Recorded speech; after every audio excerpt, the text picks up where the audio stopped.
Hi everyone, welcome back to Storytime English. Today, we will learn English with a very inspiring story, the story of J.K. Rowling, the author of Harry Potter.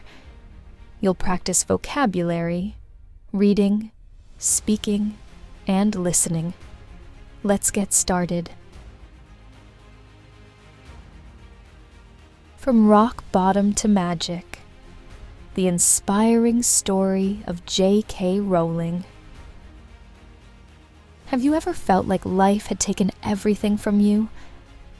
Like every dream you ever had was slipping through your fingers, and no matter how hard you tried, nothing worked?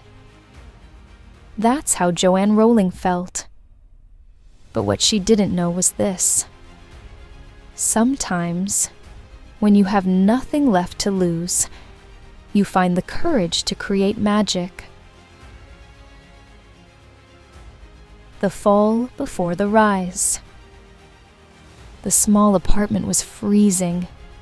The old windows didn't keep the cold out, and the heater barely worked. Joanne sat at the kitchen table, staring at an unpaid electricity bill. The sound of her daughter's soft breathing filled the silence. Jessica, her baby, was sleeping in a second-hand crib beside her. Jo pulled her thin sweater tighter around her body and tried to think. Not long ago, her life had been full of promise. At university, she had been known for her sharp mind and wild imagination. She'd often dreamt of writing novels that would make people laugh, cry, and believe in something bigger. But then her mother got sick. For 10 years, Jo watched the strongest woman she knew slowly fade away from multiple sclerosis. When her mother died, Jo felt like a part of herself had died too. To escape the grief, Jo moved to Portugal to teach English. She thought a new country, a new job, and a new start would heal her broken heart. And for a moment, it seemed to work. She met a man, fell in love, got married. Then Jessica was born. A tiny miracle with wide, curious eyes. But the marriage quickly fell apart. Arguments turned into shouting. Love turned into fear. One cold night, Jo packed a suitcase, wrapped her baby in a blanket, and left. She returned to Britain with almost nothing. No husband, no job, no money, only her daughter, and a story that wouldn't leave her mind. Jo sat in cafes for hours, her baby sleeping beside her. The smell of fresh coffee and baked bread filled the air, warming her as she scribbled words on scraps of paper. A boy had appeared in her imagination, a boy with round glasses and a lightning-shaped scar.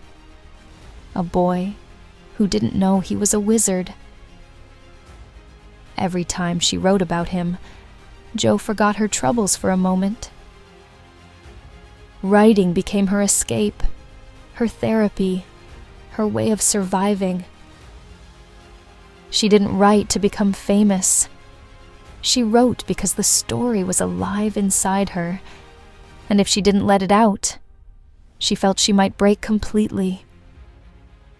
When she finally finished her manuscript, Jo felt hope for the first time in years. She sent it to a publisher. No, they said. So she sent it to another. No. The third, no. The fourth, fifth, and sixth, all no. 12 publishers rejected her story. Some said it was too long.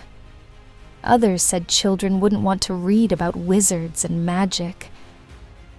Each rejection felt like another door slammed in her face.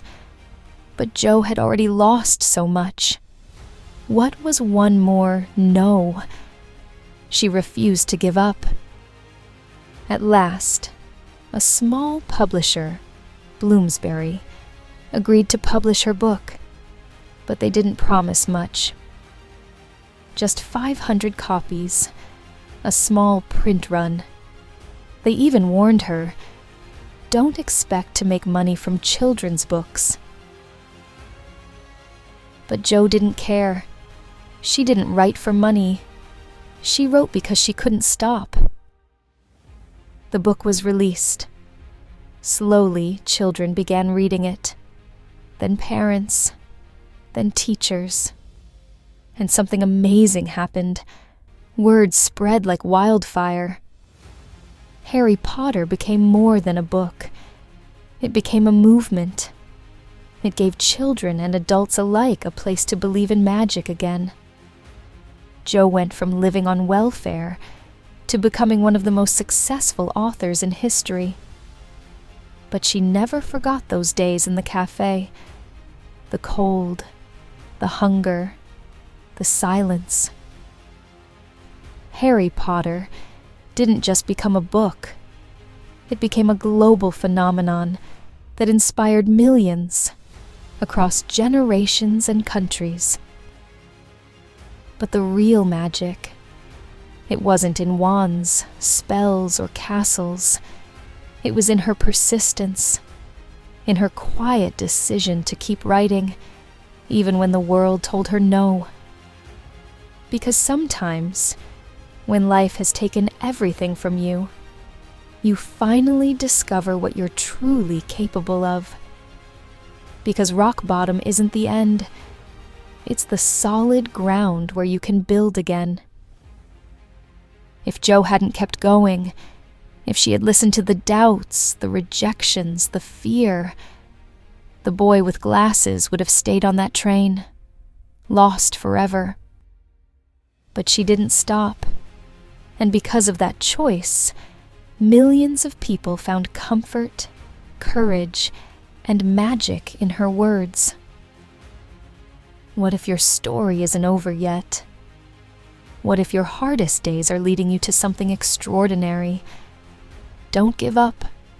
The world needs your magic too. Like this story? Subscribe now for more inspiring stories to practice your English and your heart.